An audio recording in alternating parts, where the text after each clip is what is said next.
صحت کے لیے کیا کر رہے ہو؟ میں تو کہتا ہوں ڈائری لے کے نا بیٹھ جاؤ, بہت ساری چیزیں اپنی نا ڈائری میں لکھو. بس یہ آخری بات کر کے اپنے بیان ختم کرتا ہوں. ڈائری لو, بیٹھ جاؤ, بولو میں نے دنیا میں کیا کیا کرنا ہے. یا ایسے ہی پہلے تو یہ تھوڑی دیر سوچو بیٹھ کے. اچھا یہ ایسے بیٹھو کہ کوئی پاس میں موجود نہ ہو. کنواروں لوگوں کے لیے تو بہت ہی آسان ہے یہ, شادی شدہ لوگوں کے لیے تھوڑا سا مشکل ہوگا, کیونکہ جب آپ بیٹھو گے نا ڈائری لے کر بیگم نہیں بیٹھنے نہیں دے گی.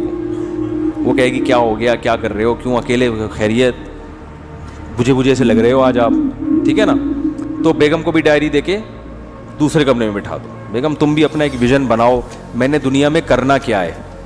تو پہلے نا ڈائری لے کے تنہائی میں آپ بیٹھ جائیں, کوئی بھی نہ ہو, بالکل فریش ہو اس وقت, کسی چیز کی چاہت نہ ہو کہ پان کھانے کا دل چاہ رہا ہے, گٹکا کھانے کا, وہ گٹکے مٹکے پان سگریٹ سب فارغ ہو کے بیٹھو. کرو گے نہیں کرو گے؟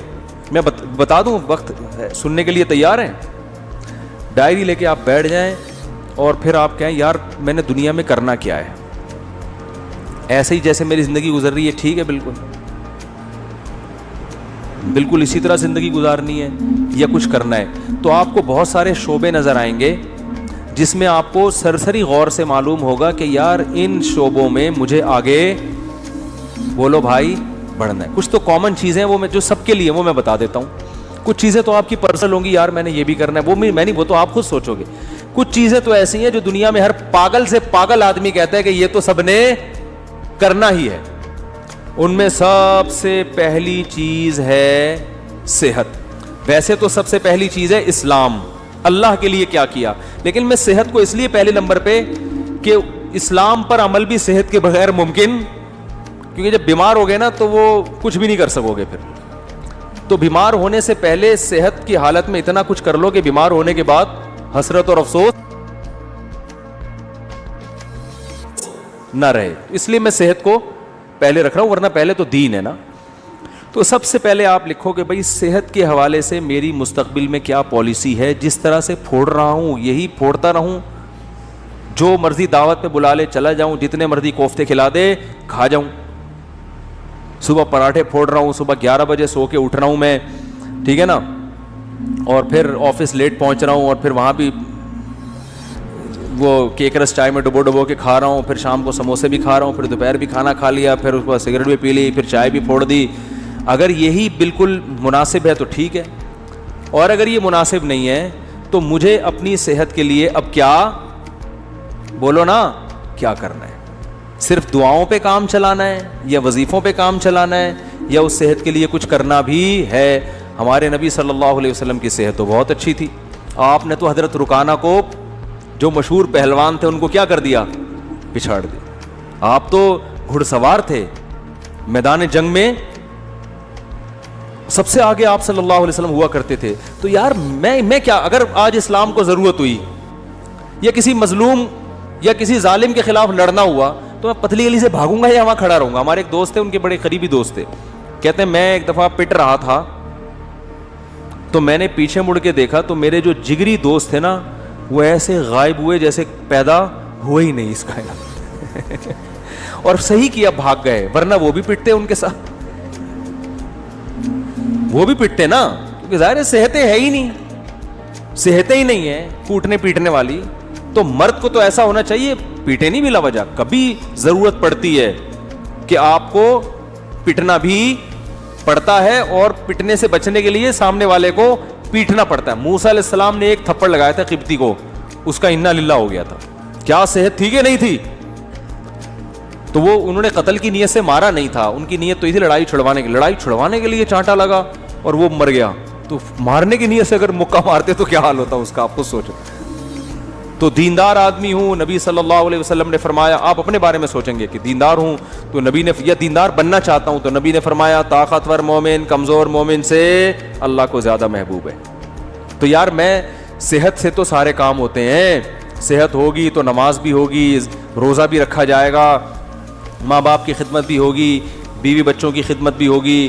بیوی کی الٹی سیدھی کڑوی کسیلی باتیں برداشت کرنا, بلڈ پریشر کا مریض برداشت کر سکتا ہے, وہ برداشت کرنا آسان ہوگا, ٹھیک ہے نا, اگر بیوی ایسی ہے, ایسی ہوتی نہیں ہے لیکن اگر بالفرض ایسی کسی کی نکلی وائف.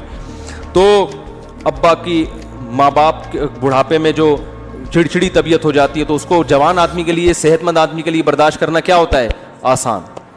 تو یار میں نے اپنی صحت کے لیے کیا کیا ہے, ایسے ہی چلتا رہوں گا یا کچھ کرنا ہے؟ تو ڈائری میں لکھو.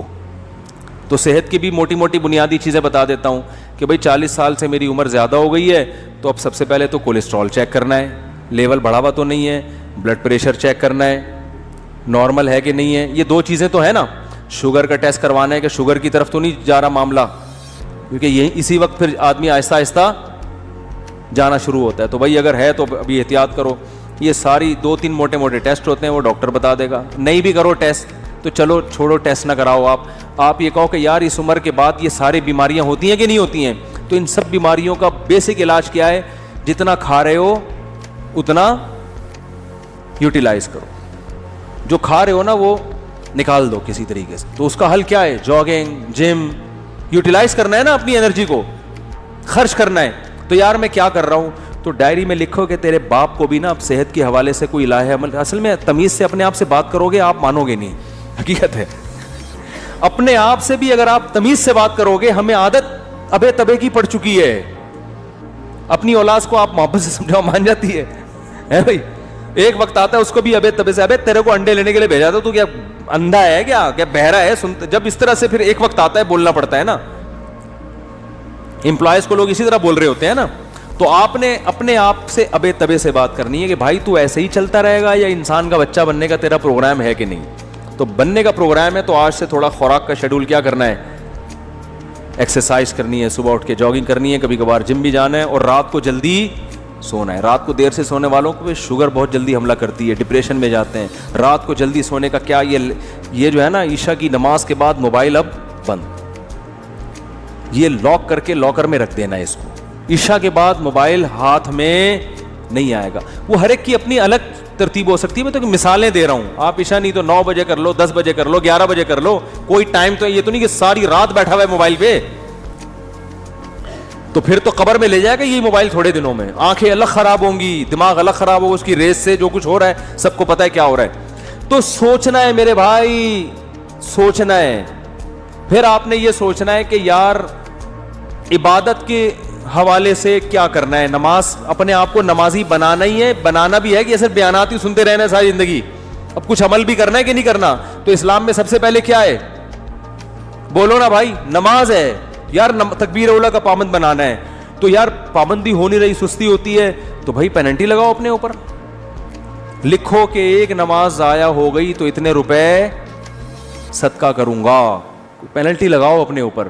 کچھ تو ہلو تو ٹھیک ہے نا, کچھ تو کرو بھائی.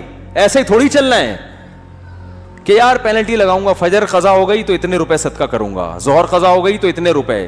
اس طرح آہستہ آہستہ پھر جو ہے نماز کے علاوہ پھر کوئی کسی میں کوئی اخلاقی برائی ہے خدا نخواستہ, کوئی بد نظری کی عادت ہے, یہ کوئی اور برائی ہے, تو یار یہ برائی چھوڑنی ہے. سگریٹ کی عادت ہے, گٹکے کی عادت ہے, ابے کیا ساری زندگی سگریٹ پیتا رہے گا؟ دیکھا نہیں ہے ہر ڈبے پہ لکھا ہوتا ہے خبردار سگریٹ نوشی صحت کے لیے مضر ہے. ہر ڈبے پہ لکھا ہوتا ہے. تو کیا اندھا ہے, تجھے نظر نہیں آ رہا یہ؟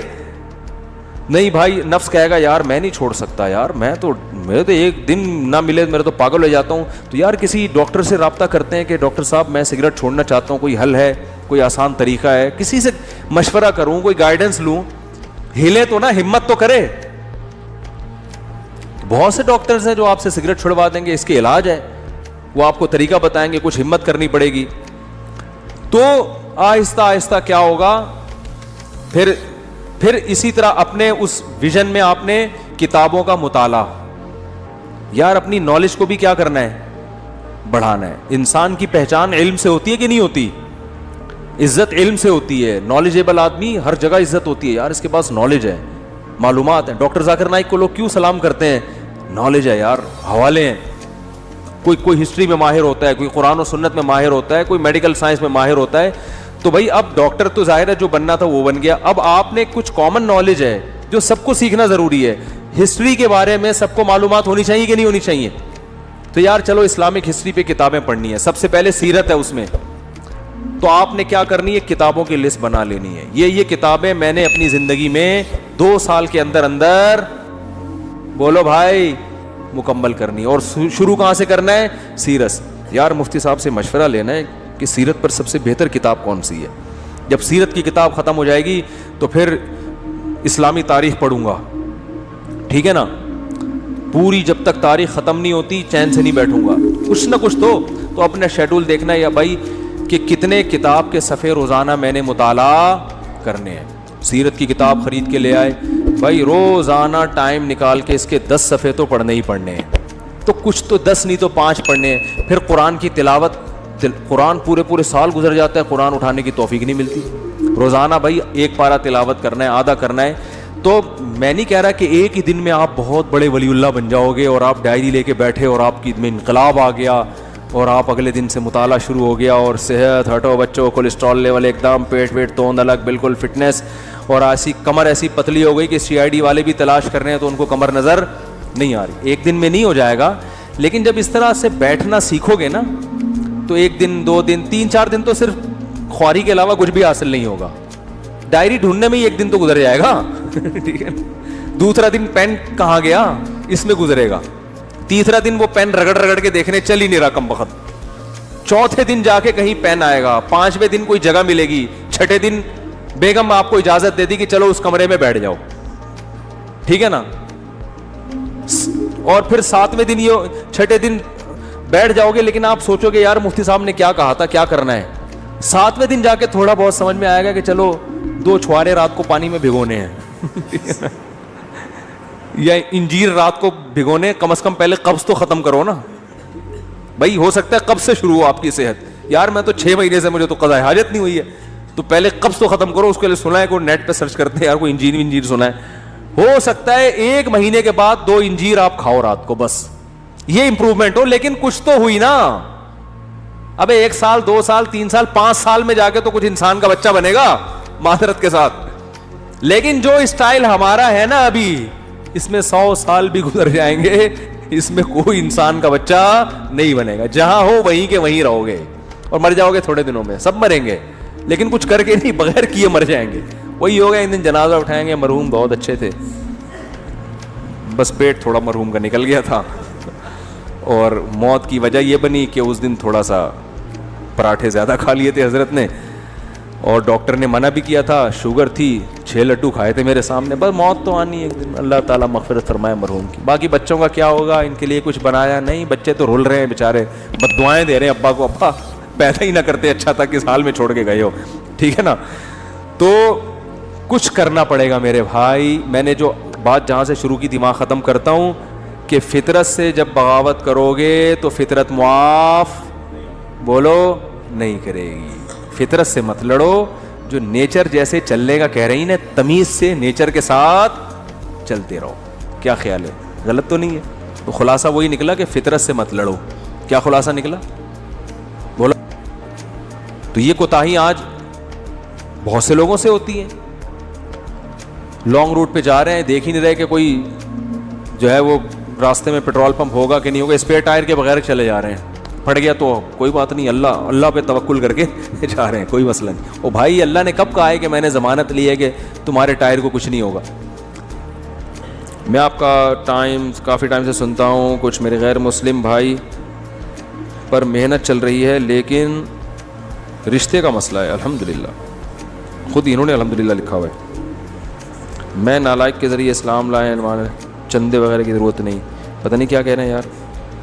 بھائی اللہ ان کو اسلام کی توفیق دے, بہت بڑی نیکی ہے کسی غیر مسلم کو اسلام کی دعوت دینا. مسلمان ہو جائے گا تو شادی بھی ہو جائے گی انشاءاللہ. مسلمان ہو کے تو شادیوں کا 4 شادیوں کا چانس ہو جاتا ہے اس کے لیے. مفتی صاحب, اگر کوئی غصے میں بول دے کہ خدا کو نہیں مانتا تو کیا اسلام سے خارج ہو جائے گا؟ جی ہاں, اسلام سے خارج ہو جائے گا, اس کا نکاح بھی ٹوٹ جائے گا. انہوں نے پوچھا ہے, ٹوٹ جائے گا نکاح. غصے میں اپنی زبان کو کنٹرول کرنے کا حکم ہے. غصے میں کسی کو چاقو مار دو تو مرے گا کہ نہیں مرے گا؟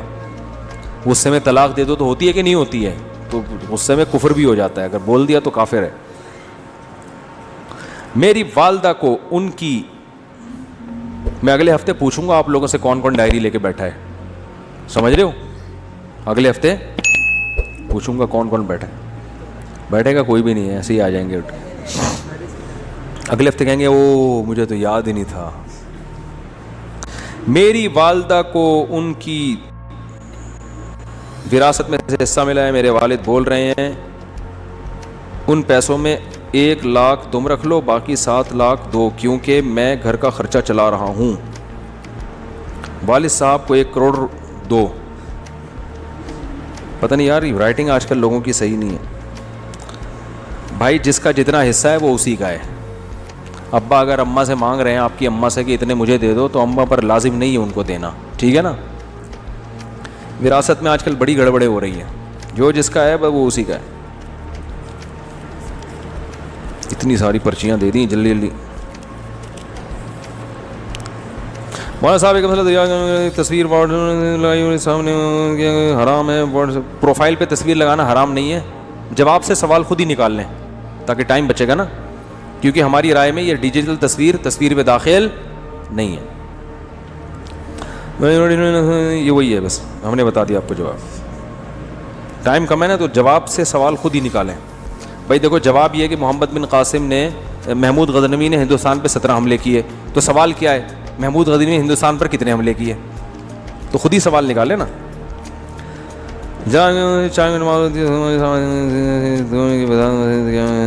نئی مسجد میں دوسری جماعت ہماری رائے میں ٹھیک نہیں ہے. کمپنی میں نماز پڑھنا جائز ہے؟ ہاں کمپنی میں پڑھ سکتے ہیں. مفتی صاحب ہماری کمپنی میں ایک, ابے بھائی یہ فرقہ وارانہ سوال نہ پوچھا کرو یار. آج کل ایک مسئلہ بہت کوشش کر رہے ہیں وہ کہ داڑھی رکھنے والے کو لوگ مولوی سمجھتے ہیں, اور لوگ اس کے خلاف ایک بیان ریکارڈ, آپ اس کے خلاف ایک بیان ریکارڈ کروائیں کہ ہر داڑھی والا مولوی نہیں ہوتا, اور ان میں مثالوں کے ساتھ فرق واضح فرمائیں. یہ کوئی معاشرتی علوم کا پرچہ لگ رہا ہے مجھے. کہہ رہے ہیں ان میں مثالوں کے ساتھ فرق واضح فرمائیں. ہوتا ہے نا 3 سوال ہیں اور ایک کی ایک مثال لکھنی ہے. ایک مثال کے 5 نمبر ہیں اور سوال کے جواب کے 20 نمبر ہیں. یہ کہہ رہے ہیں کہ بھائی آج کل جب داڑھی رکھ لو تو لوگ کیا تانا دیتے ہیں کہ یہ مولوی بن گیا ہے. ان کو بتائیں, یہ مجھے کہہ رہے ہیں کہ ان کو بتائیں کہ ہر داڑھی والا مولوی نہیں ہوتا. میں آپ سے کہہ رہا ہوں کہ آپ یہ مولوی کے لفظ سے اتنا چڑ کیوں رہے ہو کہ آپ کو کوئی مولوی کہہ دے تو آپ کو غصہ آ جائے. بولے اللہ کا شکر ہے یار, ہم تو فری پھوکٹ میں ہم کو مولانا کہہ دیا آپ نے یار, حالانکہ ہم تو پڑھے لکھے بھی نہیں ہیں. دیکھو جس چیز کے برحق ہونے کا یقین ہو نا, اس پہ کبھی احساس کمتری کا شکار نہ ہو. میں اپنی بات آپ کو بتاؤں, مجھے مولوی پن سے اتنی اللہ معاف فرمائے احساس کمتری اور نفرت سی تھی, جو غلط تھا, کہ ہمارے اسکول میں 14 اگست پہ ایک پروگرام ہوا 5ویں کلاس میں. تو اس میں وہ پروگرام ہوتے ہیں نا, تو اس میں کسی کو فوجی بنایا, کسی کو کسان بنایا, کسی کو تاجر بنایا, وہ ملی نغمہ پیش ہوتا ہے. تو مجھے مولوی بنا دیا. میں نے کہا میں نہیں بنوں گا, کرتا شلوار اور ٹوپی. میں نے کہا نہیں میں نہیں بنوں گا, اور میں نہیں بنا. لیکن پھر ایسا بنا کہ سچی مچی کا مولوی, سچی مچی کا مطلب جس کو لوگ مولوی کہتے ہیں, ایسا مولانا بن گیا. تو اس لیے کہ جب ہم نے ارادہ کیا, ہم نے کہا کشتیاں جلا دو یار, اب مولوی ٹھیک ہے جاؤ. تو کوئی شرمندگی والی بات. ہمارے حضرت مفتی رشید احمد صاحب کے پاس ایک اس میں PIA میں ایک بہت بڑے آفیسر اذان دیا کرتے تھے. حضرت کے پاس جب آتے نا تو وہ اذان وہی دیتے تھے. تو وہ PIA میں بہت بڑا عہدہ تھا. تو جب کوئی ان سے پوچھتا نا کہ آپ کیا ہیں, تو وہ یہ نہیں کہتے تھے میں PIA میں آفیسر ہوں, وہ کہتے تھے میں دارالافتاء والارشاد کی مسجد میں مؤذن ہوں. وہ کہتے تھے یار جس چیز پہ قیامت کے دن فخر کر سکتا ہوں نا, وہی چیز ابھی دنیا میں بھی بتاؤ. قیامت کے دن اللہ پوچھے گا کیا تھے, تو میں کہوں گا اللہ میں اذان دیا کرتا تھا, میں کیا تھا, مؤذن تھا. تو اب دنیا میں بھی اسی پہ. قیامت میں کہو گے کہ اللہ میں مؤذن تھا, اللہ کہے گا دنیا میں تو جب کوئی تجھ سے پوچھتا تھا تو اگر لوگ پوچھتے تھے بھی تو مؤذن ہے, ابے میں مؤذن نہیں ہوں, ہاں کبھی کبھار ویسے ہی اذان دے دیتا ہوں, مؤذن نہیں ہوں بھائی, میں کوئی مؤذن تھوڑی ہوں. تو احساس کمتری میں مت آیا کرو. میں اپنا ایک واقعہ بتاتا ہوں نا. میں ٹرین میں جا رہا تھا, بہت پرانی بات ہے, نماز کا ٹائم ہوا. شرعی حکم یہ ہے کہ ٹرین اگر جنگل میں ہے جہاں کہیں دور دور بھی اذان نہیں ہو رہی, تو آپ جب فرض نماز پڑھیں گے تو سنت ہے کہ اذان کہیں پہلے. اور ہم نئے کالج سے نکل کے آئے تھے, مجھے اذان کہتے ہوئے شرم بہت آ رہی تھی, اور وہ بھی فجر کی اذان, سارے ٹرین میں پڑے ہوئے سو رہے ہیں. اب مجھے شرم آ رہی تھی یار, میں اذان کہوں گا لوگ بولیں گے تو بالکل ہی پروفیشنل مولوی نکلا یار. ہمارے تو خیالات کچھ اور تھے. نماز تو ہم پڑھتے تھے بچپن سے ہی, لیکن مولانا بننے کا کوئی پروگرام نہیں تھا. اب مجھے شرم آ رہی تھی یار, اذان دو تو یہ بولیں گے یار یہ ملا, یہ تو پورا ملا ہے. بس ہم ٹوپی پہنتے تھے, نماز کے وقت ٹوپی پہنی اور فوراً نماز کے فوراً بعد ٹوپی اتاری اور بال پف آگے سے آدھا گھنٹہ اس کو سیٹ کرنے میں لگتا تھا. ٹوپی بھی اس طرح سے پہنتے تھے کہ بالوں کی سیٹنگ خراب نہ ہو. تو ایسے آدمی کو اذان دیتے ہوئے کتنی شرم آئے گی. تو میں بڑا کنفیوز کہ یار اذان دیں تو لوگ بولیں گے یہ تو پورا ہی ملا ہے. پھر میں نے کہا یار دیکھو اللہ کا حکم ہے کہ نماز پڑھو, یہ کمبختوں کو سوتے ہوئے شرم نہیں آ رہی ہے. سارے کلمہ گو مسلمان ہیں, یا تو کوئی عیسائی یہودی ہندو ہوتے, سب کلمہ پڑھنے والے مسلمان ہیں, سب کو پتہ ہے اسلام میں کتنی نمازیں فرض ہیں, 5 نمازیں, سفر میں بھی نماز معاف نہیں ہے. شرم تو ان کمبختوں کو آنی چاہیے جو پڑے ہوئے سو رہے ہیں, ہمیں تو فخر ہونا چاہیے. تو شرم تو پھر بھی آ رہی تھی, لیکن میں نے کہا ایسی کی تیسی جاؤ. تو میں کھڑے ہو کر میں نے تسلی سے اذان کہی. وہ اذان مجھے لگتا ہے کہ وہ والی اذان, اس کے بعد بہت دفعہ اذانیں تھیں, لیکن وہ اذان شاید اللہ کے ترازو میں شاید وہ بہت وزنی ہو, کیونکہ وہ کہتے ہوئے مجھے کیا محسوس ہو رہی تھی, شرم. تو میں نے کہا نہیں اب نہیں شرمائیں گے, شرم کن کمبختوں کو آنی چاہیے. میں نے کہا اب کوئی رضائی سے جھانکے گا بھی نہیں یوں کر کے, میں بولوں گا وہ شرم نہیں آتی تجھے. تو کانفیڈنس پیدا کرو, جو چیز برحق ہے نا, ٹھیک ہے آپ مولوی نہیں ہو, لیکن اگر کوئی کہہ دے مولوی تو بولا ہاں ہے. ہمارے ایک دوست تھے, دیکھو ہم نے ساری وہ بچپن میں جو ہے نا دوستیاں یاریاں بنٹے کنچے سب کھیل کود ہم نے کیے ہیں. تو ہمارے ایک دوست تھے, ہم جب دوستوں کی گیدرنگ ہوتی تھی نا, تو آپ کو پتہ ہے دوستوں میں چھیڑ چھاڑی بہت ہوتی ہے آج کراچی کے لڑکوں میں, خاص لاہور میں تو خود بہت ہی زیادہ ہی ہے, جگت بازیاں کراچی میں بھی ہیں لیکن لاہور کا مقابلہ نہیں کر سکتے ہم لوگ. تو وہ کیا ہوتا تھا, ایک دوسرے کو تنگ کرنا, نا ابے تو یہ ابے تو یہ, اس طرح کی چیزیں ہوتی تھیں. تو ہمارا ایک دوست تھا نا, اس کو جب کوئی مذاق اڑاتا نا, وہ کہتا ہاں بالکل ایسا ہی ہے. اس کو ہم کہتے تھے ابے تیرا تو دماغ ہی نہیں کہہ رہا, میں تو بالکل ہی پاگل ہوں, تمہیں کس نے کہا میرا دماغ ہے. تو وہ اتنا زیادہ کہ وہ اگلا ہی شرمندہ ہو جاتا تھا. بھائی اگلے کو تکلیف ہی نہیں ہو رہی چھیڑنے سے, ٹھیک ہے نا, وہ چھیڑ ہی نہیں رہا.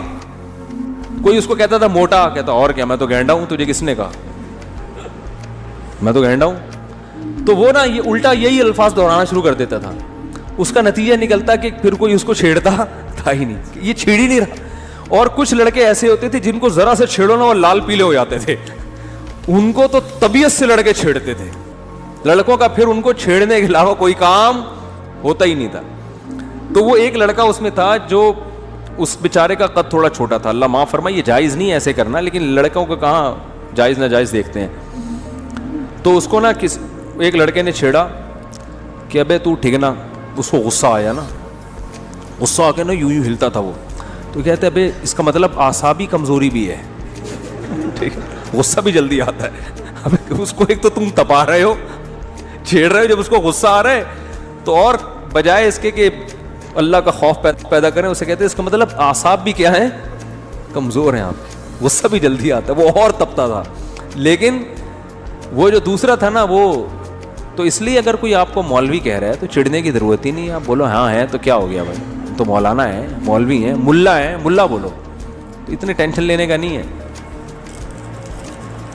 اصل میں ملا کے لفظ کو ایسا بدنام کر دیا ہے نا, اور پھر بہت سے داڑھی والوں نے بھی بدنام کیا ہے. داڑھی رکھ کے بعض لوگ کچھ الٹے کام کر لیتے ہیں. داڑھی والے چور نہیں ہوتے, لیکن چور بھی بعض دفعہ داڑھی رکھ لیتے ہیں. تو یہ پھر مصیبت ہے. کیا تراویح حضرت عمر کے دور میں شروع ہوئی تھی؟ حضرت عمر نے اسے بدعت قرار دیا. حضرت عمر نے بدعت حسنہ قرار دیا, لغوی شرعی بدعت نہیں, لغوی بدعت. اس میں پھر کبھی بیان کروں گا تفصیل سے. میرے بھائی کا السلام علیکم اور صلی اللہ علیہ وسلم کا صحیح تلفظ بتا دیں. السلام علیکم کا ہے السلام علیکم, جو آج کل لوگوں نے ساشے پیش کر رہے ہیں سلام, السلام علیکم, ایسے سلام ہو رہا ہے السلام علیکم. ہمارے ایک استاد سے بڑے مزاحیہ تھے, ان کو جب کوئی سلام کرتا نا تو جواب میں کہتے یہ جواب دیتے تھے. تو ہم ان سے کہتے یہ کیا, انہوں نے کہا سلام میں بھی سین کی ہلکی سی آواز آئی ہے تو جواب بھی اسی اسٹائل کا ہوگا, بس. تو سلام ہو بھائی السلام علیکم, آپ پر سلام, جواب میں وعلیکم السلام. اور جب درود پڑھیں تو صلی اللہ علیہ وسلم, اس میں کوئی ٹائم خرچ نہیں ہوتا. لوگ کہتے ہیں نبی کریم صلی اللہ علیہ وسلم نے فرمایا, ارے تمیز سے بول دے یار, نبی کریم صلی اللہ علیہ وسلم نے ارشاد فرمایا. کتنا ٹائم لگے گا, پب جی میں اتنا گھنٹوں گزار کے ٹائم ضائع کرتے ہو یار, درود شریف تمیز سے نہیں پڑھا جاتا. رسول ہمارے حضرت فرماتے تھے آپ صلی اللہ علیہ وسلم کا سب سے بہترین لقب ہے رسول اللہ.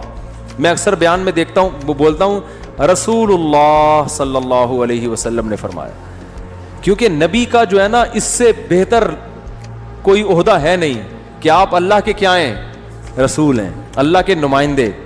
تو سب سے پیارا لفظ کیا ہے, رسول اللہ. صلی اللہ علیہ وسلم. تو تمیز سے بولا کریں, شارٹ کٹ نہ مارے کریں رسول اللہ, آپ نے فرمایا, یوں بول رہے ہوتے ہیں لوگ. جیسے میں سوال پڑھتا ہوں نا ایسے لوگ درود پڑھتے ہیں.